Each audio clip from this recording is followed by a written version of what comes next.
Ladies and gentlemen, I am honored and delighted to welcome you all to the 2023 Africa Day in Indaba, a virtual webinar conference hosted by the Epilepsy Alliance Africa, with the theme participating and inclusion in trade and employment in Africa. And delighted to welcome you all to the 23rd Indaba is a meeting where everyone's voice is valued in a conference hosted by regardless of their background or status. We invite you to join us in this Indaba and share your perspectives on the unique challenges and opportunities that we face as Africans. The webinar will feature inspiring and experienced speakers, such as our guest speaker, and also other speakers across the continent. And our guest of honor is Brenda Msangi, the Chief Executive Officer of CCBRT in Tanzania, and many more. It will also offer interactive discussions and valuable insights on how we can work together to achieve social and economic development in Africa. You will also have the opportunity to network with other professionals and expertise in our various fields. Thank you all for your attention and support at the Africa Day, the cradle of all humanity. Long live Africa. Thank you. Asante, asante sana. Merci.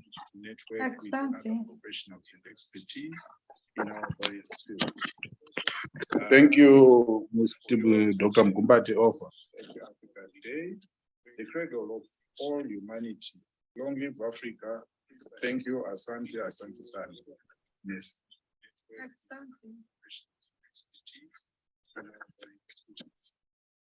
Thank you, Mr. Dr. Mkumbati Offer. The cradle of all humanity. Long live Africa. Thank you, asante, asante sana. Yes. Sorry, I was just trying to work on the live streaming. Did you say something to me, Mr. Kajiti? Yes, I'm done with my welcome remarks. Oh, thank you very much. So we move on to our first presentation. Thank you. I was just trying to work on. Yes. Okay. So should I introduce or?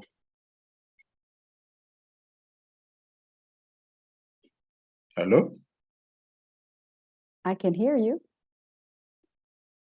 Yeah, I think it's now for Madam Brenda to present about the empowerment and marginalized group in Africa, the CCBRT story. Yeah, let's give her. Yeah, well, Madam Brenda is the Chief Executive Officer for CCBRT in Tanzania, a well-renowned speaker, very passionate and advocate for women that face challenges with regards to a particular condition that I also came to realize. It's called fistula. Please correct me if I pronounce it wrong. And I had the opportunity to see and bear witness to the work she's doing in Tanzania, which personally I feel should be cascaded or more of, rolled out in the whole of Africa. It really, addresses the challenges that we also as the Alliance Africa are working on. And personally, I felt that this was the best platform and opportunity to share and, give us an opportunity to share some of the work that she's been doing. So, Madam, over to you, and thank you for accepting the invitation. Thank you very much. I think I should address you as Mr. President, correct? Yes. Thank you. I think today is the African Day, right? And thank you for representing us with your zebra there. And I think I'm wearing my Kitenge African print to represent Africa.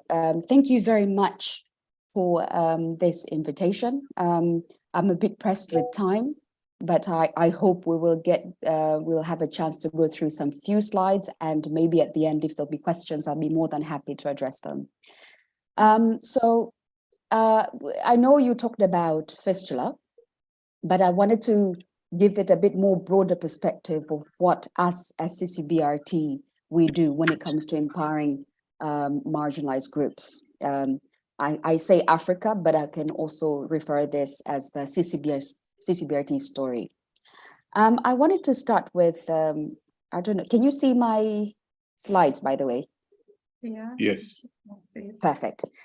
Now, to put it in context, I think we need to really understand when we talk about overcoming obstacles, when we have major barriers, partial solutions will not address our problems. We really need to think of integrated solutions. So if we really have, for example, we have a child with a physical disability who has to go to school. If we just give that child a wheelchair and they get to school and the infrastructure does not accommodate the wheelchair, then we have not really succeeded in breaking that barrier. Or we put the ramp, but the school is not ready and welcoming them. Still, we've not addressed the problem. So for us to really think of our African context and the problems that the marginalized group are facing, we really need to have an integrated solution. So make sure that in terms of rehabilitation, we give them a wheelchair, we make sure that there's a ramp, and of course, the attitude is there. So I just wanted to start by giving that context. CCBRT, this year is our 29th year, and we've had about 10 major milestones along that 29-year journey. I will not go through each one of them, but I'll just say that we started in 1994, and when we started, it was really, we didn't even have a facility in place. We were using public facilities to do cataract surgeries. Cataract is a eye problem where I'm sure you all know what cataract is. You just need a very small surgery to restore sight. So people were going blind because of lack of the surgical procedure. So we started really doing surgeries, and the government of Tanzania saw the impact. So they gave us a plot of land. So the hospital was built in 2000, and 2001 we opened the hospital. The other milestone that I want to share is that we opened a private facility. So this is now, we are on our own journey to become a social enterprise, and I'll talk about it a bit more. And then another milestone last year, we opened our maternity wing, and Her Excellency, Madam Samia Suluhu Hassan, came to open the facility. So we are now having a full-fledged maternity wing. Our vision as CCBRT, we're looking at Africa context. We want to be that preferred provider of accessible, specialized healthcare. So keyword here is preferred, accessible, but also specialized. In terms of our mission, there are 4 areas that I want to highlight when it comes to our mission. Everything we do, we're thinking of sustainability. Our core clientele is the most vulnerable. We're not here for everyone. We're really focusing on the most vulnerable.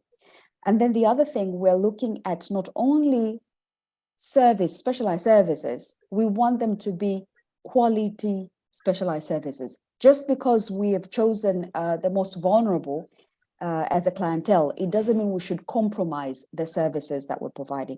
And the 4th thing is we provide those specialized services in 2 ways.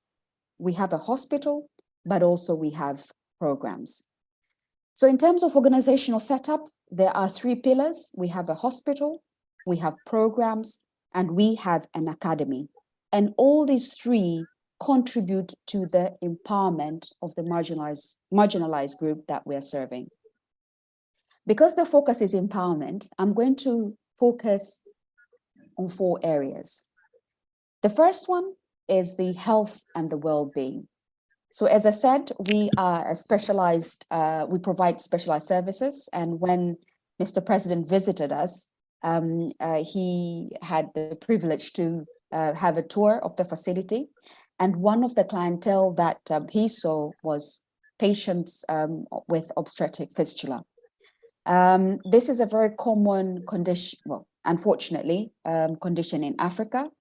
I'm sure you all have heard of fistula, but in a nutshell, a fistula is a condition when women, after giving birth, it's a birth injury, when they find themselves leaking urine or fecal matter, or sometimes both, through the vagina without them themselves being able to control it.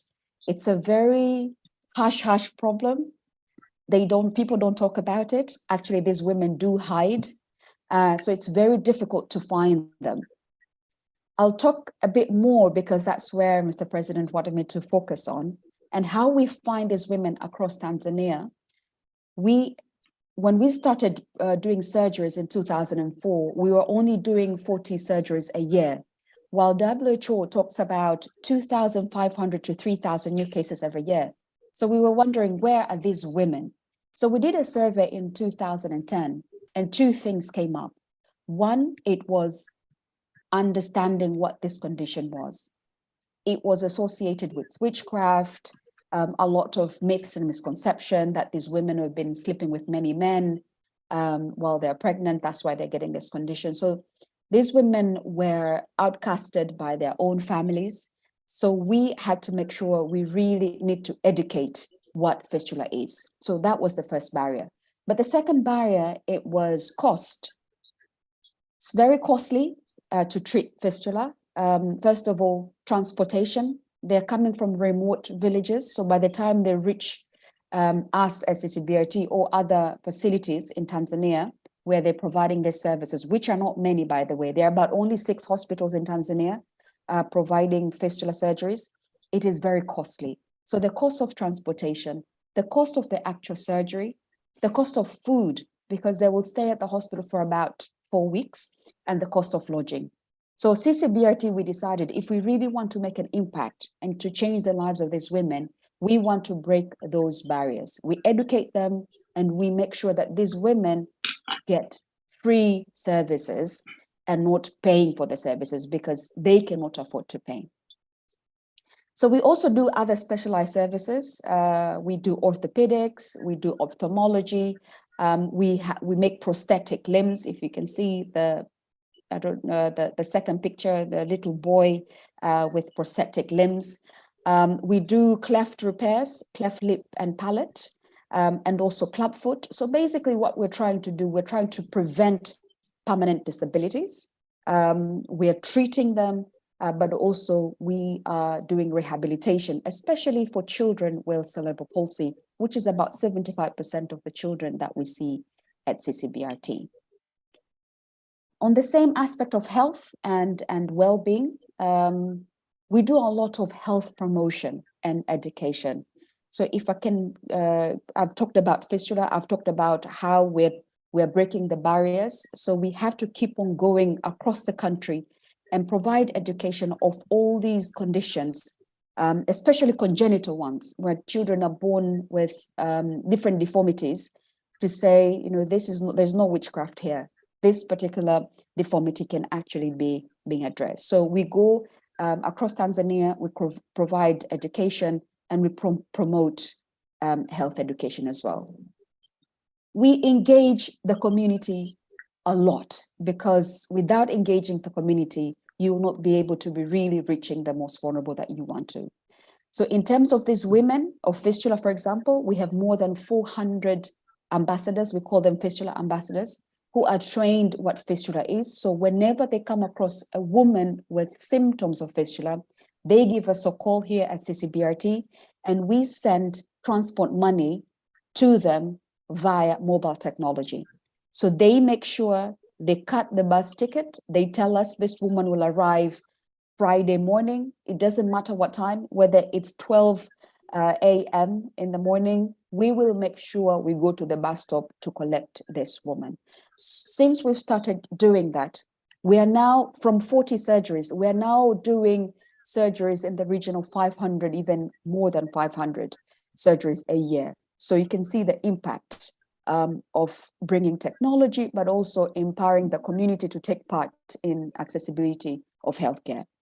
We train a lot of community health workers in the areas of disability. Again, early identification. When you see a child with a certain deformity, please tell us, because they can actually be corrected, and not to leave this child continue growing with this deformity, because then it will turn out to be a permanent disability. So we also do nutrition. We partner with other organizations because we don't want to do everything ourselves, and that's the power of networking. We partner with other organizations where they're specializing maybe in a certain area. So whether it's nutrition or whether it's microfinancing, I'll talk about that a bit later. But we partner so that we can also provide integrated solution for these people who need the services.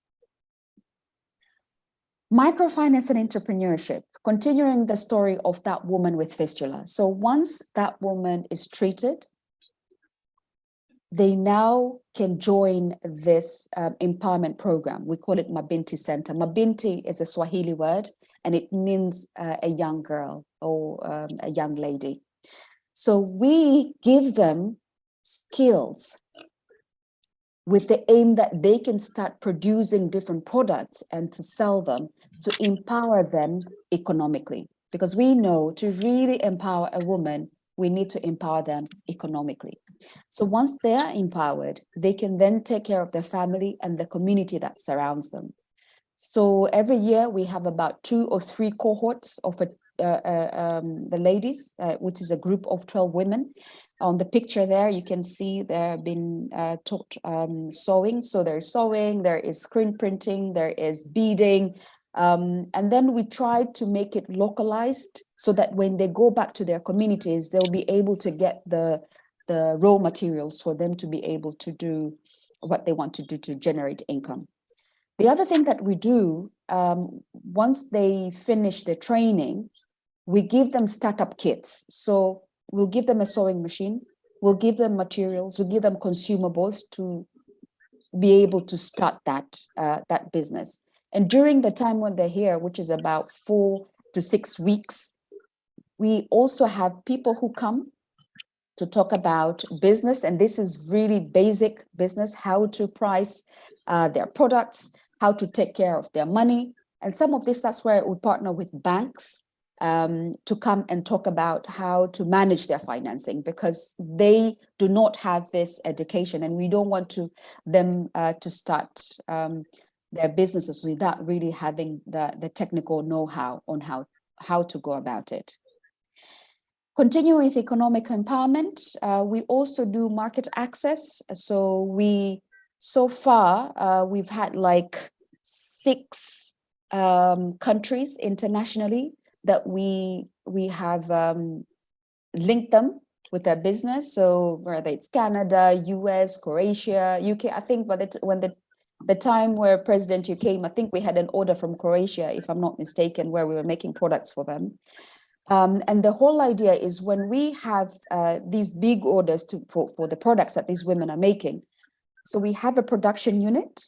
These are women who had fistula, have already been trained, and now have mastered the skills. So they're just producing. And then it's profit sharing with them, with the products that they're making. So that the money that is generated in excess goes back to support the ones who are treated for free they're coming across Tanzania. We also have a database of people with disability here at CCBRT. It doesn't matter any kind of disabilities that you have. And our role is to connect them with employers. So for example, you have an employer who wants to employ someone with a disability. They come to us, we look at the skill matrix that we have, and then we match them. So we have more than 1,000 persons with disability that we have registered here at CCBRT. And so far we have more than 150 people with disability that we have been able to provide jobs for them. I don't know in your countries, but in Tanzania, there's a Disability Act of 2010. And it specifically says if you have if you're an employer and you have 20 or more employees, at least 3% of your employees should be persons with disability. Here at CCBRT, 6% of our employees are persons with disability. This is just information on those who have registered. As you can see, we have 1,026 persons with disability that we have registered. That's the level of education that they have. Some of them have not received any level of education, and you will relate to this coming from an African context, that some of these children were not taken to school just because of their disability. So we have 1% of them, they have not received any education at all. Majority of the ones that have been registered, they've actually received only up to primary education, which is 48%. And then you can see at the end, the ones that have received a degree or a master's degree, they're very, very few, but we have them. So in case when we get someone who matches their skill set, of course, we connect them.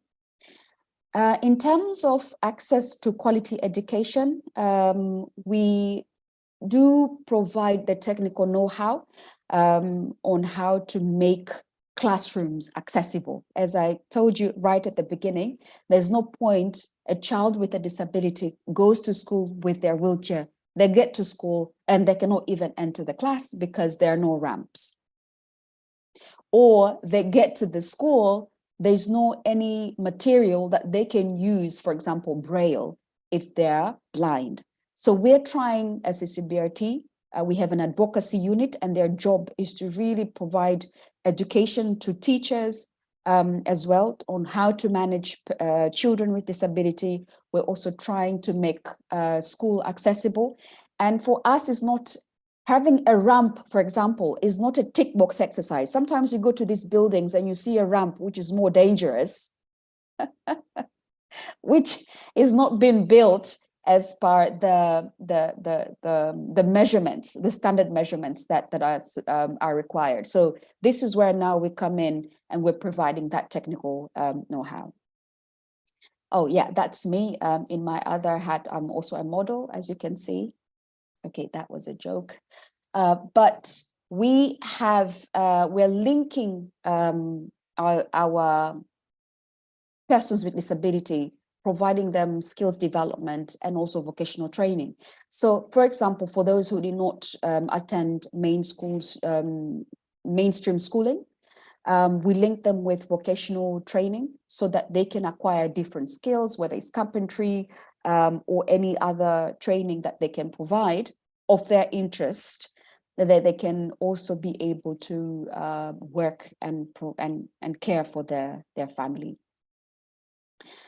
Advocacy is one of our big piece, and this is on the social and political inclusion, because as we all know, we need to have very high level advocacy so that when policies are being made,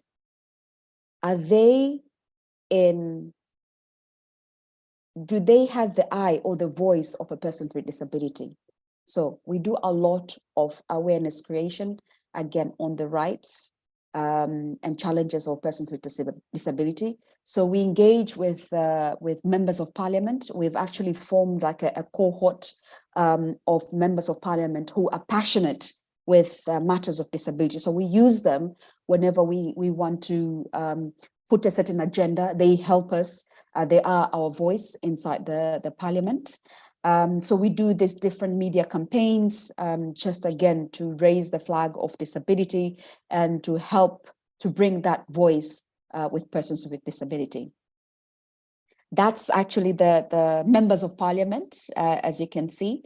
And on the front row, the wheelchair user is actually the head of advocacy of CCBRT. So he's an employee of CCBRT, who himself is a wheelchair user. So it's very powerful because they really bring that agenda home. As I said, advocacy is crucial because we want to also influence policy making as well at a national level. We walk the talk. not only we are advocating, but also ourselves, we want to make sure that we give opportunity people with disability when it comes to employment. I've already mentioned that CCBRT, we are actual double the required level of persons with disability when it comes to employment here at CCBRT. We cannot do this by ourselves, so we have partners who are supporting us, even though we're a social enterprise. So we're providing private services for those who can afford to pay, but because we have chosen to serve the most vulnerable, most of our clientele cannot afford to pay, and this is why we need partners, whether it's government partners, where most of them are our co-funders, whether it's our academic partners through our academy, our corporate partners through their social responsibility, CSR programs in their companies, from telecoms to banking industry, cutting across. We have development partners, and of course we have individual donors who they want to come and support the work that we do. So in a nutshell, that's what CCBRT is about, and that's what we do in terms of empowerment. So I'll pass it back to you, Mr. President, if there'll be questions from the audience. Thank you.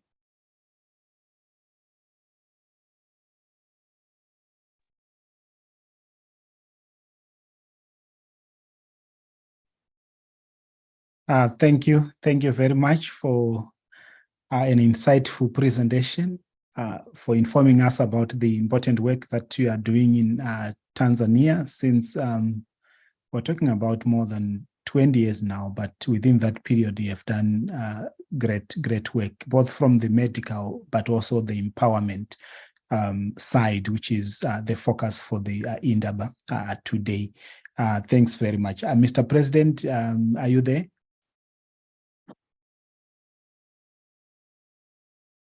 Okay, I think I can't hear you. If you're able to turn on your microphone, we can take some questions as well as interactive comments for the next 5 minutes before we move on to the next presentation. What have we learned from the work happening in Tanzania?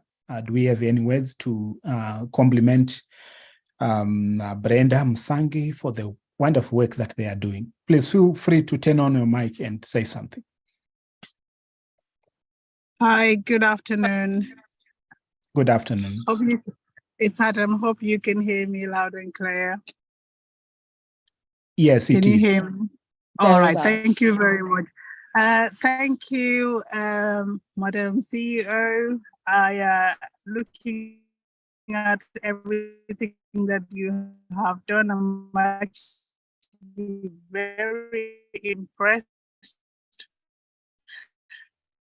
And the fact that you've been around else, you have done so much for people with disability. So well done for your work. My question is, probably the first one would be, do you cater for children with disabilities as well? And if you do, when you're empowering them, will it be including their carers as well? I'm really passionate because I know with children different. So I'm just wondering whether your programs, you do include carers of people with disabilities. Thank you. Thank you very much, Adam. You're the first. Is Adam your first name? Yes, it is. I get Girl, that all the you're time. the first Adam. Oh my goodness. Lovely to meet you, Not Adam. really. The country I am originally from, which is Gambia, Adam is Oh, of actually course. You're from both Gambia. male and Makes female perfect name. sense. Yes. Yeah. What I can say, Thank you. let me tell you, she's a woman well inspired, as the way you can see me. Because when I've been doing the National Bureau for Epilepsy in Rwanda in 2021, she calls me, and straight away, at 2 years, she announced exactly what I've done in 4 years. So I can congratulate her. There is another one, Enat Netanyahu. Sorry, not Netanyahu, sorry. Enat from Care Ethiopia. Those are the brilliant women. I'm telling you, consistency. Yes. And I is a think in key a for nutshell, success. what Chantal Yeah, wants to you say can is that as have women also are coffee powerful. with them. They are very Okay. good. I All right. agree. I agree with you, Shando. So- Well said. Well said. Yeah, thank you for let me coming compliment. back This to time you responding. behave like a king. Yeah, So if I can respond to Adam, should I respond to Adam or you want to bring another question? If you could respond, please. Thank you. No, Then thank Mr. President will come after. Okay, great. So Adam, a great question. Thank you very much for, by the way, for recognizing the work that we're doing. You cannot empower children with disability without empowering their caregivers. As a matter of fact, the most of the caregivers that we're seeing is women. So whenever we see a father, we actually celebrate them. Like we're being very intentional because we know most of them, well, in our context, most of them is just mothers, because fathers have really either they're single mothers or fathers also have to go to do other, they're the breadwinners of the family. Mm-hmm. So yes, we have, as I said, 75% of the children that we care are actually cerebral palsy, and the children with cerebral palsy, they come from mild to severe. Now, depending on which stage they are, this is where now our rehabilitation kicks in. So some of them, again, will be responding to the symptoms that they're having. So, as you know, some of them are epileptic. So we have a pediatric unit that care from that healthcare perspective, the medical perspective, but we have a big unit for rehabilitation. If they need, for example, a device, we provide sitting, we have a sitting clinic workshop. Again, depending on the stage of the child, if they need a walking frame, they need a standing frame, wherever the stage they are, we accommodate that child. So the biggest part that we're doing is really rehabilitation for the children. Now, what do we do for the parents? The setup of our center, by the way, it's purposely very engaging. So we want the interaction during the rehabilitation also takes place. So you see this group of caregivers sitting and exchange notes. Mind you, where they come from, they're probably the only ones in that particular community with such child. So when they come here and they meet other mothers or other fathers with the child with a similar condition, it's so powerful because it's also an opportunity for them to sit and engage and share their struggles. And we're there to kind of just giving that platform and let them and encourage them and responding to their questions. So that's how we are supporting them. That is one. But two, we usually provide a very focused training depending on the group of disability. So it could be that maybe we want to talk about how to care, how the feeding side of things, maybe the occupational therapy side of things for their children. So we do group session training as well, because I tell you, 20 years ago, when we used to do home visits, for example, we get home to this child and they'll say, "Oh, Sissy Biariati, you're here. Here's your child. Let me do cooking. Let me wash clothes." And we're like, "No, this is your child. You need to know how to care for them because you spend more time with them. We only spend very little time." So that's our approach. The parents, the caregivers, they are part and parcel of the care, of the rehabilitation, because they spend more time. They need to know what to do whilst they're at home. So I think, Adam, that gives you a better understanding on what we're doing when it comes to the caregivers. It does. So Thank you so much. That is well answered. Thank you very much, I can add one point. That's why every time when I advocate about the epilepsy, you have to copy the model we did, for example, for Rwanda. Each district hospital, we create a macro cooperative group farming, because when the parents have, example, sufficient income, they are able to take care of the kid. You can implement the tailoring, you can implement the farming, you can implement even at each district hospital to get activities which elevate their own income. And such things help them to be known as a taxpayer. When you enroll them to the microfinance group, for example, some banking, and they get the one card, they gain respect. And you see majority of them, the husband no run away out of marriage. Some of them, even with HIV, they are coming and say, please, we would like to be part of this community. And before they be rejected. And I'm pleased with the strategy Madame Brenda used on empowering those women. First of all, you start by the cares, the awareness. After the awareness, you lead them now to the trades and capacity building. And the capacity building lead them to be free and independent. As long as you are independent, even you have any vulnerability of disease, you gain respect into the society. And I think that is a solution, a permanent SDG solution for everyone. I see a question asking if we work with children with epilepsy. Yes, we do. As I said, we have a pediatric wing, and we continue strengthening it now. The fact that now we have the new maternity wing, so now the neonatals as well, they fall into that. So yes, we do have. And every Wednesday we do run symposiums where we talk about different conditions, and we have an expert within to usually it's attended by about 100 staff, clinical staff. So this week, actually, yesterday is Wednesday. Yeah, yesterday we were talking about cerebral palsy, and of course epilepsy also came up, and on the challenges of the right medication, on the challenges of which, how can we also influence at the policy level when it comes to treatment, and which medication on the standard treatment guidelines. So yeah, I hope that answers your question. Enati? Yeah, Enati. If there are no questions, I would like to ask a second one, but obviously if I can't see the questions in the chat. Can I go ahead? Yeah, it's fine. You can go ahead, and then I'll follow. Thank you. Sorry, I'm picking your brain today.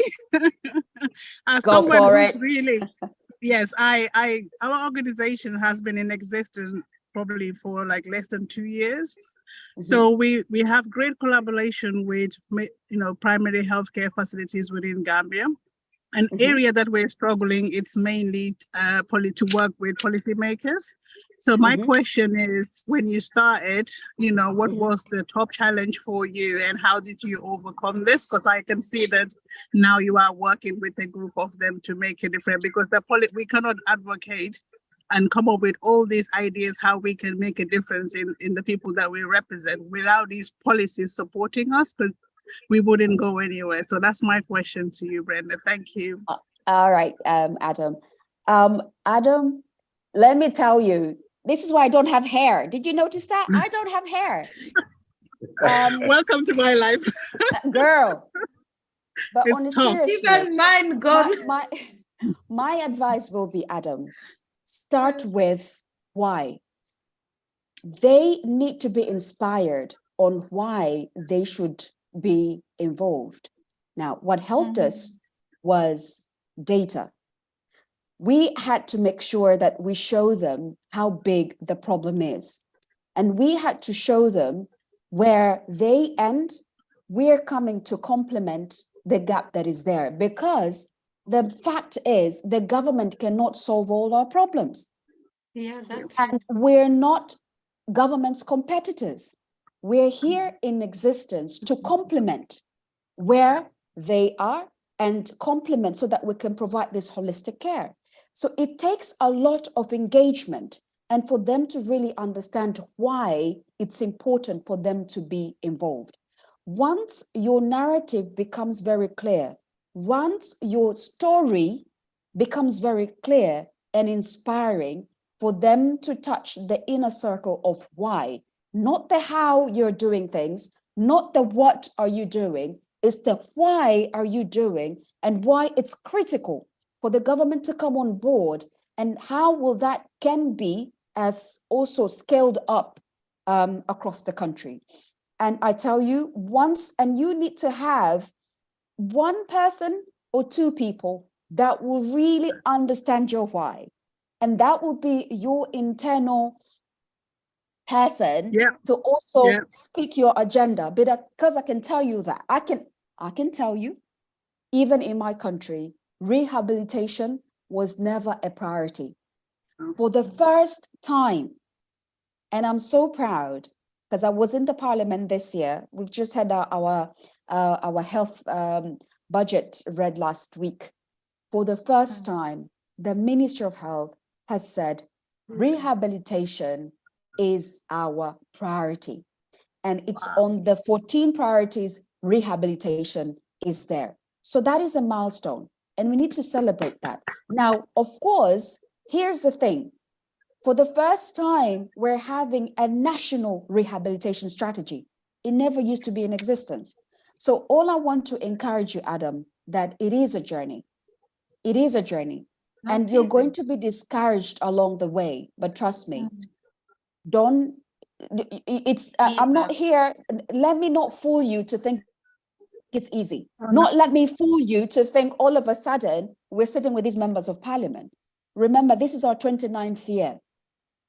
So I'm giving you kind of these nuggets of wisdom and strategies on how you can shorten them, not to become 29 years, but in the next, I don't know how many years, you'll be able to open the doors. And this is why I wanted to spend my time in giving you these insights and our story, and hopefully it will inspire you as well. Let me tell you, personally, you have inspired me, and I'm not even ready to give up yet. So I'd like to have, if I can network with you, that would be amazing, because I am not looking at giving up. I want to sit where you're sitting now one day and explain my journey and where I have been. So thank you very much. So just for me, Adam, where should I send that invoice? Should I send it to Mr. President, or where is the invoice sent? Yeah, Mr. President. I should have warned you. I should have warned you. Okay, just for clarity, yeah? Yeah. Adam, I'll be more than happy to network with you. Thank you. Right. Interesting discussion. See, for example, to make your journey short, Adam, you see why I congratulate you. Last time when the First Lady of Gambia came to Warwick University, you see, that impressed me better because you understand what I've been doing to Rwanda. So in Rwanda, I impact that change with the Minister of Health of Rwanda. But because she's a pediatric doctor, but you have first, that's why, to let that ideology you have to eliminate stigma, to penetrate deep on them. So it become like something, you are not alone on the battle. So that's happened. And that's why my organization signed that MOU. You saw everything go right smooth with the National Bureau. And I think that in everything we are doing, actually, with even Brenda, who listened to us, she knows the struggle we pass through. She's a blogger. Through her, the voice of Indaba helped the epilepsy to eliminate the stigma. She's able also to raise fundraising on privatization sectors, which gonna impact Africa. In case she believes this network effectively, she's able to do the breakdown. It's not true, Brenda. Thank you. Yeah, thank you. Well, I think time is against us. Yeah, can I just come in for a bit, because I think she needs to leave us, and we continue. But I think just one last question, and obviously, to thank you for joining us and being part of this Alliance Africa. You have done quite a bit, and I bear witness of all the successes you have achieved within Tanzania and the world over. I believe you are a guru in the various areas that you lead, and I know you are. I'm a pharmacist or a pharmacologist, but bringing back to the continental aspect of the alliance. We really need to spread out to be effective in the respective regions, and particularly in countries. to make sure that, you know, the advocacy is well heard, is being articulated at you know, community level and at national level, and speaking with one voice. So with your experience, what, you know, strategies or, you know, what words of wisdom would you want to share with us? Because this, I think so far the guys that are here and others are part of the executive and or the decision-making bodies of the alliance, and also other heads of organizations that are within Africa. So, I mean, we need to strengthen. What will be your take home or your advice to us? In terms of what now? Can you refine your question?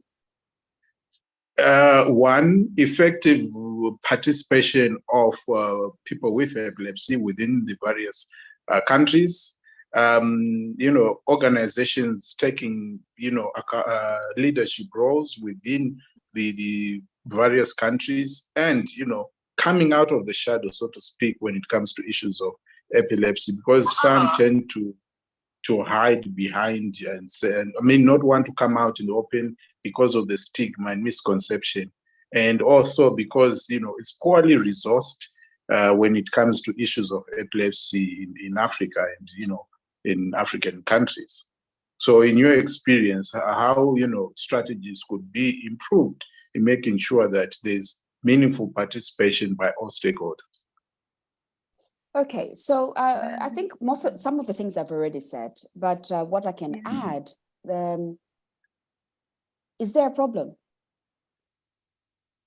Yes. Yes, there's a problem because of lack of forum. There's a forum, lack of forum. Let me deal with Mr. President here. Is there a problem? Yes. Okay. We need to have clarity on what problem is there. Now, everybody needs to see, is the problem in Zimbabwe the problem in Tanzania? Everywhere in Africa. Yes. Because the problem the patient faces is a lack of... So that means we're facing the same pain. The same pain. Now, there are different ways of looking at that problem. You can have a perspective of a caregiver. You can have a perspective of the client themselves. You can have a perspective of the government. So everyone will look at that problem in their own different way in terms of perspective. First of all, is creating awareness. We need to acknowledge that there's a problem. Because sometimes we, as Africans, sometimes we don't tend to put our problems out there. We tend to put problems. We don't take accountability. It's never our problem, right? And it's never upon us. We usually tend it's a government problem, right? It's a government. But again, the government will not solve all our problems. So each one of us, we need to feel and understand that there is a problem, and we are also have a role to play when it comes to bringing solutions. So mapping of those problems. How can we learn from each other? It could well be, we've said we have similar problems. Okay, so what solutions have we tried in Tanzania? I'll say, you know what, Adam, I did 1, 2, 3, right? And Adam will take notes. Maybe it will not, because some of these things are cultural. Maybe they will not, all of them work in Gambia, but surely there will be 1 or 2 things that we'll be able to learn. So we need to, first, as I said, awareness that we have a problem. 2, mapping of the problem and different stakeholders seeing that problem in what context, learning from each other, what has worked in other countries, and also what did not work. If I see my brother in Zimbabwe, they have this problem, I'll say to him, do not do 1, 2, 3, because I did that and it backfired. So we're not only learning what worked, we're also learning what did not work. The other thing is financing. We need financing to support all these things, right? When it comes to creating awareness, we need resources. So how are we actively looking for financing And when I say financing, I'm going to say something which also might put me into trouble, but I'm going to say it anyway. And that is, we as Africans ourselves, we need to find financing within. The problem is, and I see this so many times, you see there's so many associations, projects, they are so heavily donor dependent. When that donor pulls out, the whole thing collapses. Yeah. So as we're looking at localization, when we're looking at addressing our local problems with local solutions, we should also find local financing. How are we, put aside the government does not have money, right? Looking at our, the private sector, how are we bringing private sector along? How are we narrating the problem to the private sector to say, guys, we have this problem, and this problem is contributing to this problem at a bigger scale of the country. So we need to also think of homegrown solutions when it comes to financing. Of course, it will be minimum, but also we need to find a way of not to be heavily dependent with outside support, because sustainability then becomes a challenge.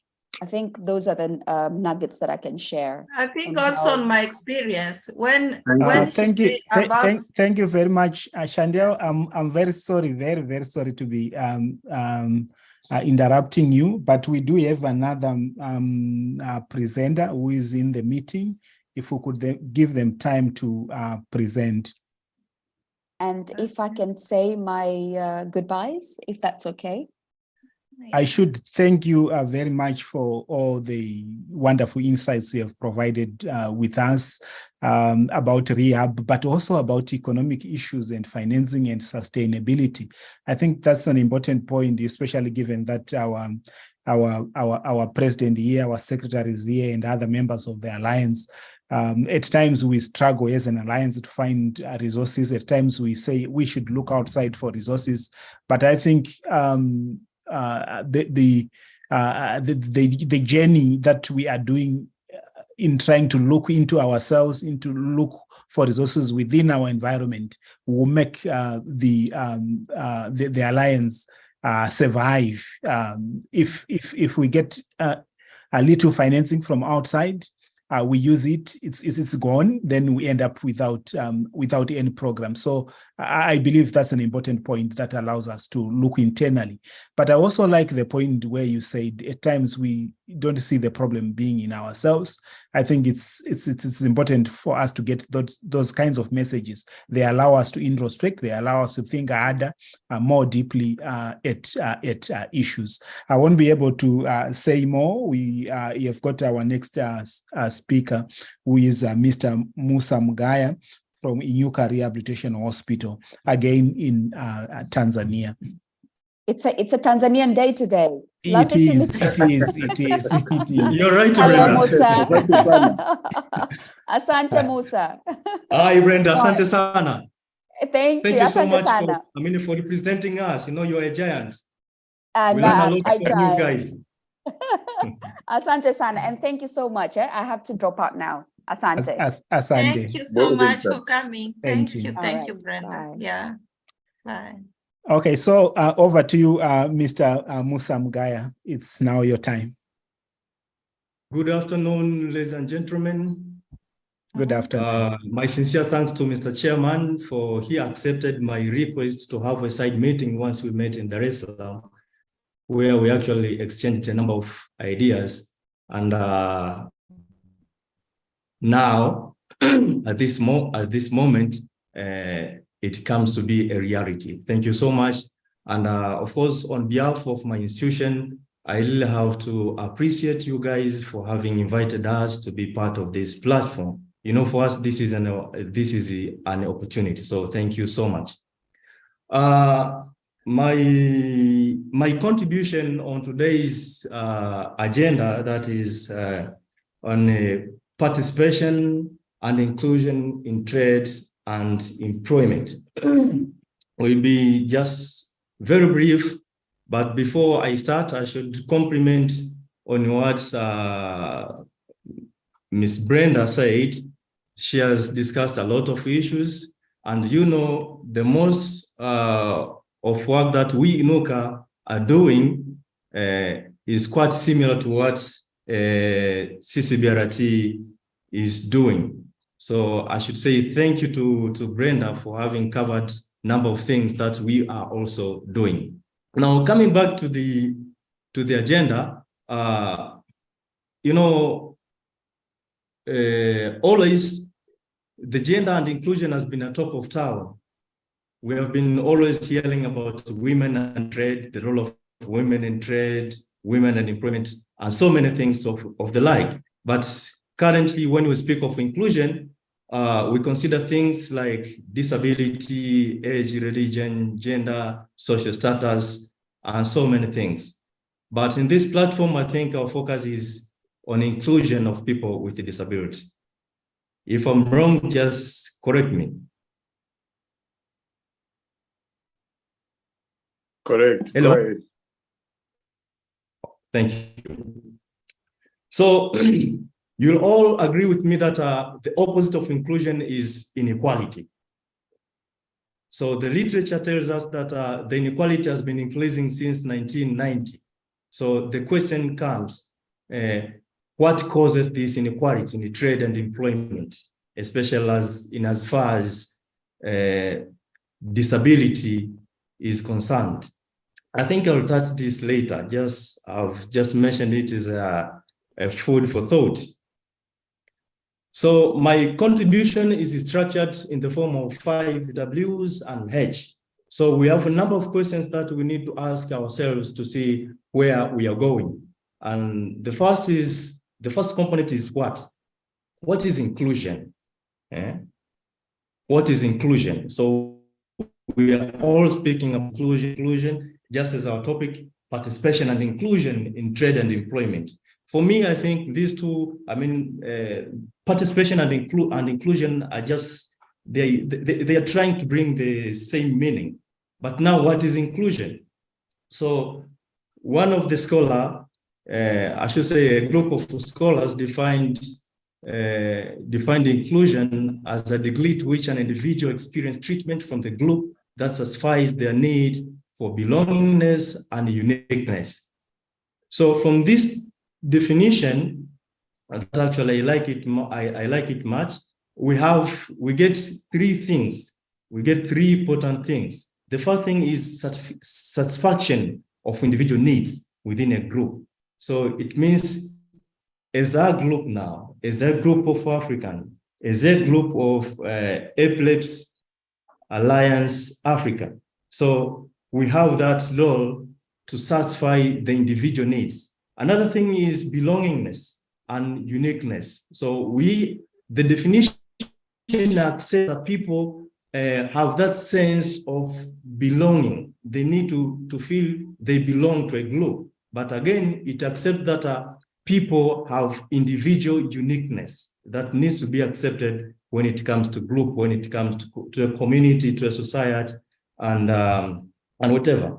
And again, we get the concept that it is a group rather than the individual who actually connects someone to the group. So here we see, as far as people with disabilities are concerned, we find that someone who is disabled, someone who has a disability, he does not have that role to connect to the group. He has a smaller part to play, to play or to connect himself to the group. It is the group that has to accept that person. So you see now it coming to what we are discussing. Literally, we could say that people with disability need to be present, needed to participate, needed to be supported, and to achieve through the group.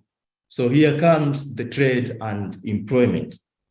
Now, the second component is on who forms the group. Now, who forms the group of traders? Who form the group of employees? Who forms things of employment? Who forms employment things? The is a full thing. We should take it as a homework. But again, another question is that who decides on inclusion? Say who to include and who not to be included. And who decides on participation? Who say what? And who has to say, who has a say on who to participate and who should not participate? And again, who should lead the inclusion campaigns? I think here we're discussing so that we can have that campaigns. I think it's one of the inclusion campaign. We want people with disabilities to be included. So now who should lead these campaigns? I think it starts, it's me and you, it's Epilepsy Alliance Africa, it's Inuka Rehabilitation Hospital, CCBRT, and all together. So we should be the lead. We should be leading these campaigns to make sure that the inclusion is taking place. Another question is, who should benefit from inclusion programs or campaigns? I think what we focus here, we can simply say people with disabilities should benefit from the inclusion programs, but not. I think it's all of us are going to benefit from the inclusion system, from inclusion programs.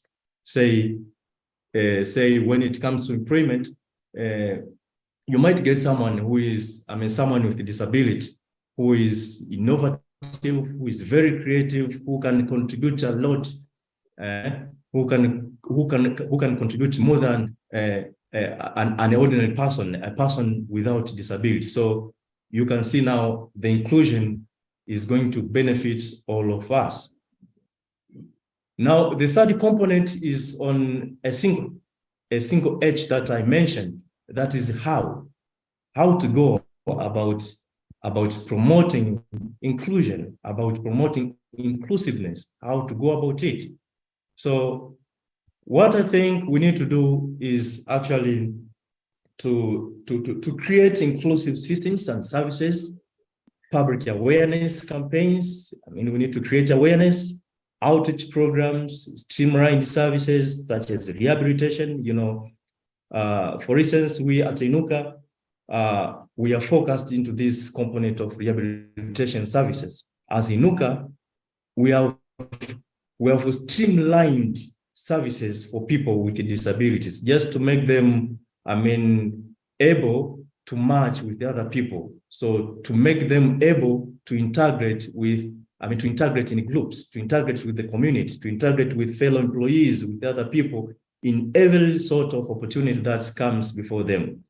So here at Inuka, in the question of how, basically we are dealing with the challenges, with a number of challenges that are actually being divided into adults and children. So for adults, we are actually providing services that are geared to solve the challenges, for people with stroke, spinal and head injury, back pain, joint stiffness, amputations, Parkinson's diseases, overweight, knee joint, as well as epilepsy.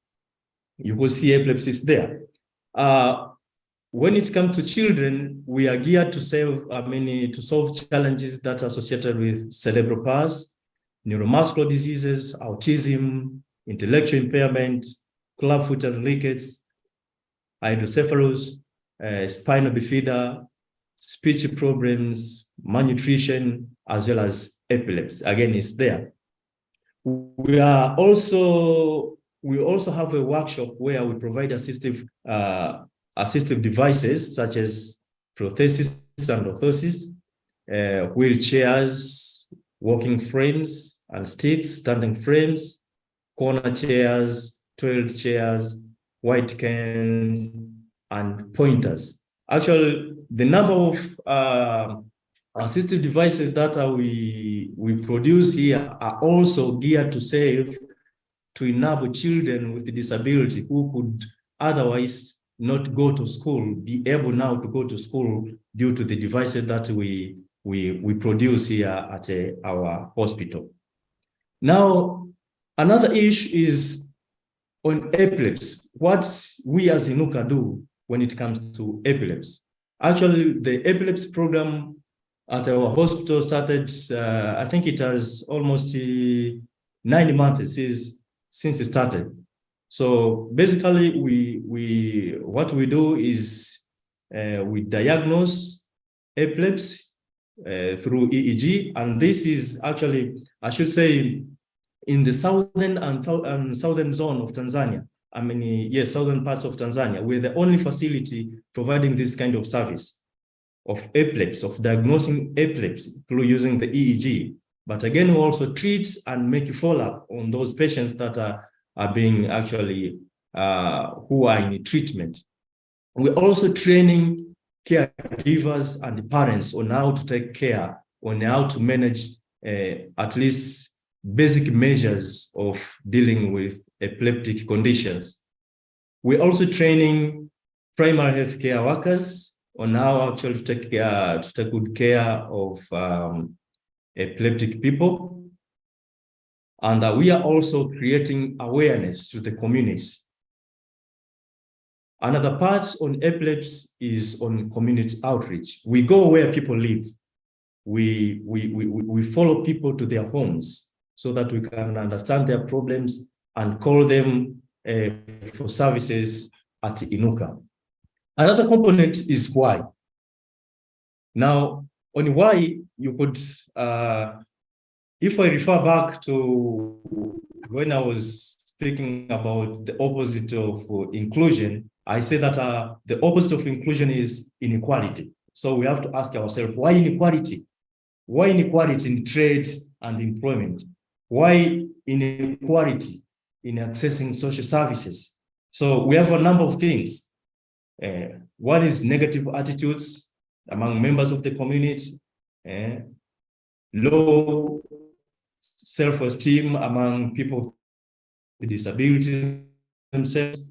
Also have discriminative systems that actually intimidate people with a disability to feel,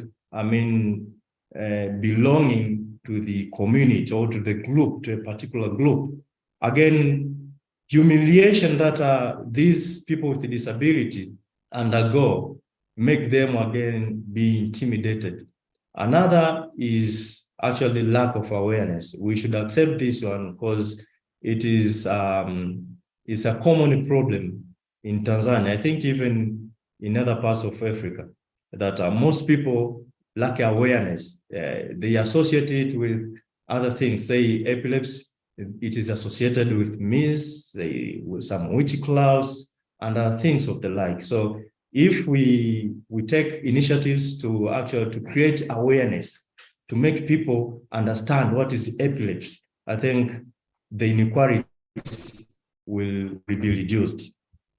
But again, why inclusion? Why inclusion? Why do we speak about inclusion? Why do we need to promote inclusion?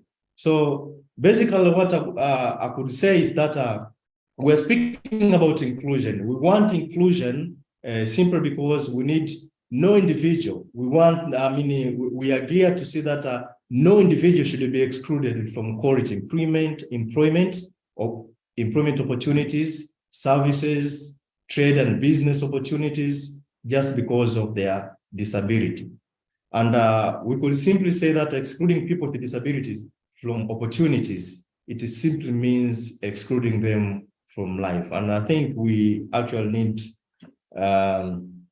not to entertain this exclusion. On the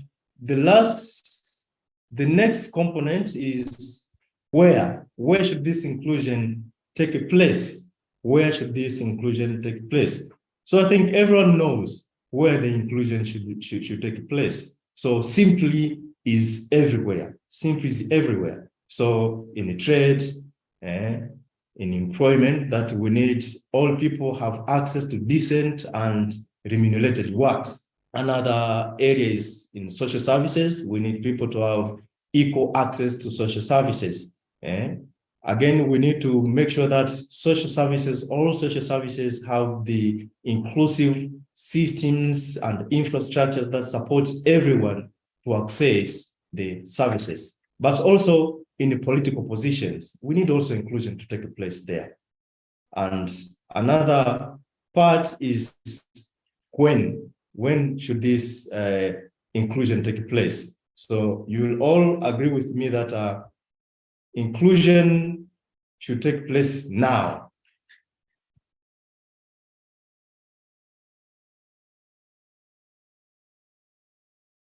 Hello?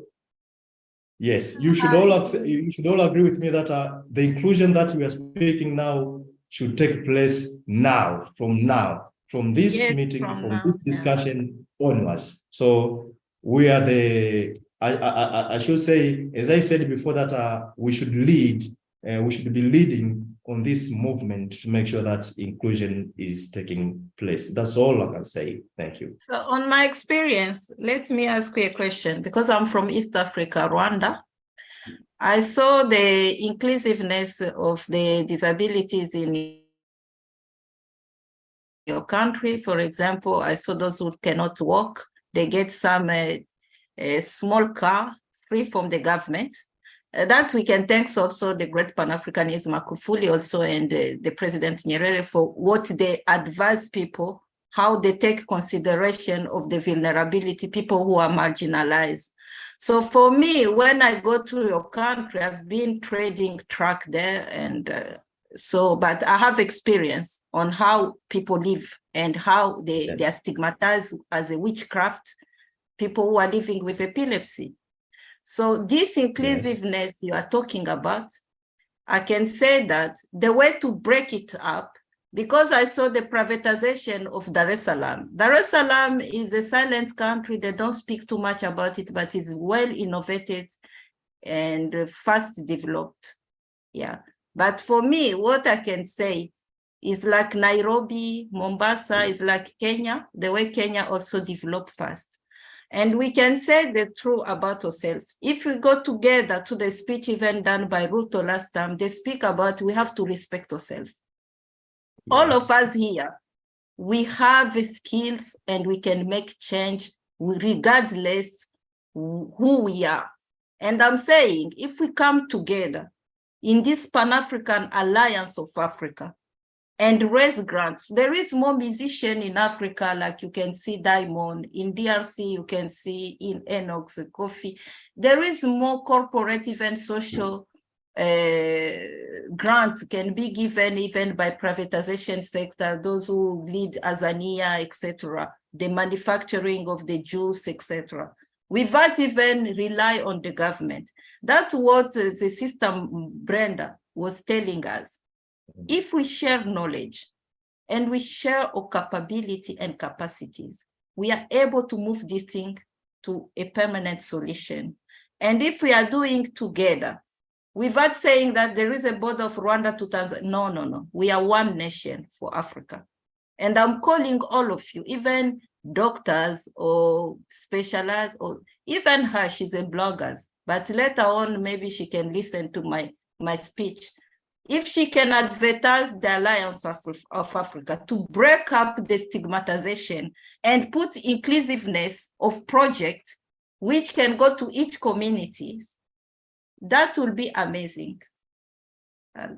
If we want the inclusiveness to start by now. Are you agree with me? Yes, I'm with you. And actually, I agree with what you're saying. And for sure, we really need to, to come up with joint efforts to make sure that this movement is achieving our objectives. Yeah. And even for the population to trust us, we need to put that in practicalities now. We cannot wait 10 years to apply what we are preaching. We can speak about stigmatization. Many doctors sometimes, they don't care about that. They care about their own salaries. But who care about that is people who living with those people day by day. The parents, the caregivers, etc. Yeah. But for me, I can say the truth. We need to stick together and come maybe after this meeting with a proposal plan, how we can fundraising such projects. And who are the one piloting it? If we want to make it in the center of Tanzania, We're gonna work together to find a stakeholder in the eastern region of Africa to move this. Yeah, same as Mugumbate has to work hard in the part of Southern Africa to find a stakeholder who believe in this ideology, and that can bring solution. Yeah. Yes, I concur with you. We really have to come together, and I should actually say that we need to find African solutions to Africans' problems. We are facing the similar challenges. For instance, on the part of epilepsy, say in Tanzania. In Tanzania, we are facing the problem of, I should say, the technicians for EEG, the interpreters of EEG is quite a challenge. So you could find even in our colleges, this aspect looks like forgotten. It's not touched. So we actually need also to penetrate to make sure that education systems, curriculum developers at the universities and colleges and other training institutions, at least they have this aspect, especially to radiologists. So it becomes quite challenging getting someone who can actually, operate an EEG as someone who can interpret the results of an EEG. So I think this is another area that we actually need to look forward on how we can actually get the answer, because it's very important to have specialists who can assist us in understanding the problem, the epilepsy problem. So we cannot be doing well without getting the specialists. Yeah. That's true. What I can give you as an answer for that, for example, there is a doctor called, if you can take your pen, Dr. Steve Coates, yes, from England, because we came to this Indaba to share synergies of Africa. Dr. Steve Coates is a Tele-EEG of UK, is an organization in UK called Tele-EEG. So that Tele-EEG is working in partnership with Raw Foundation in America. Raw Foundation has a partnership with OWP, a pharmaceutical company. So Steve Coates, what he does, he gives you a training. Right now in DRC, between DRC and Dr. Najib, who did not come here from Morocco, they are conducting a tele-EEG of 100 patients every week in collaboration with Dr. Steve Coates. And that abstract be approved by the International League Against Epilepsy Congress, which is coming to Dublin. Everyone can apply to attend the Congress. You can apply, yeah, but it is an opportunity of you guys meeting with stakeholders who can give you tools for diagnostic and medication. Thank you so much. Yes. But I need also on behalf of you, as a Pan-African, to work hard on inclusiveness of finance of patients in East Africa. The way I give you my information, I ask you please, Baba Mkubwa, saidizana kwa upendo. You come with, make a concept. If we're gonna go to the radio advertising in Tanzania, but Alliance of Africa, people can contribute and they can bring money and we can change the aspect. Umekaitika? Yes, yes. Yeah. You can write your number and send to me. Okay, thank you so much. I'll be sharing my number soon. And I will share you the email of Dr. Steve Coates to you. Yeah. Thank you so much. Just letting everyone know that we'll be ending the meeting in about 6 minutes time. Yeah. Yeah. Can I just make a last? You can find me on WhatsApp. Yeah. Thank you so much. Our last meeting in Nairobi. Can you hear me? In Nairobi. Yes, Mr. Musa was very interesting with regards to, engaging issues of epilepsy. And I felt that it was important, as he's coming from an institution that provides support, be it is psychosocial and medical support to people with epilepsy.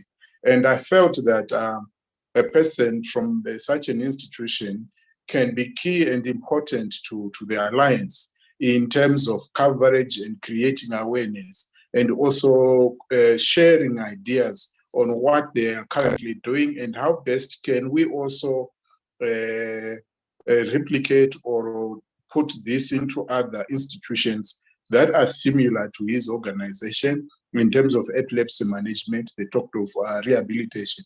But again, the issue of raising awareness continues to come up in most of these presentations. But I know you are very busy people, and obviously today, I don't know if it's a public holiday in Tanzania, but here it's a public holiday, Africa Day, and I would like to wish you all, a happy Africa Day. And I sincerely hope from you, Mr. Musa, and the whole of your team in Tanzania, thank you for coming. And again, the primary goal of this platform is to cross-pollinate, exchange numbers, exchange ideas, create opportunities like what the Secretary General has just highlighted when we talk of tele-EEGs and so forth. Again, one of the biggest challenges on our continent is the lack of human resources. We are talking of, neuro doctors, equipment again, such as EEG, and I think the tele-EEG could be of significant help to your institution. But nevertheless, we want to have as many institutions to join the Epilepsy Alliance Africa. And I'm also taking this opportunity to invite you and become part of the Epilepsy Alliance, so that we build this capacity and we build the Africa we wish together. So, Mr. Musa, thank you for accepting the opportunity, for coming and speaking to us. I know you're a very busy person, but I really appreciate it, and thank you. Thank you so much. And actually, I should respond to your invitation that we should become a member of the Alliance. I think it's okay for us. We are ready for that because it's an opportunity. It's not only an opportunity for we as an institution, but it is an opportunity for Tanzanians, especially the marginalized one, people with disabilities, and many of them. So we accept the invitation and we are in. Thank you. Thank you. Thank you. The Secretary General will be in touch with you. Madam Chantel, I think you're conversing in Swahili, which is more good. So thank you. Over to you, Mr. Moderator, Dr. Mumbadi. Thank you. Thank you very much for your presentation, Mr. Musa Mgaya. It's really amazing how much knowledge you have shared with us, or I should say how much knowledge you have about the different whys, where, how, and the like in relation to inclusion and participation in trade and employment for people with disabilities across the board. I think that's a wealth of experience. I'm inspired, and I hope my colleagues have been inspired as well. So thank you very much, and all the best with the programs that you are doing with Inyuka Rehabilitation Hospital in Tanzania. We've learned a lot from your experience and what you shared with us. I'll just check if there is anything from you, President, or the Secretary General before we close the meeting. Yeah, well, I think from me, I just want to thank you, the moderator, all our guests and all the presenters for taking time out, joining us here, commemorating the great Indaba.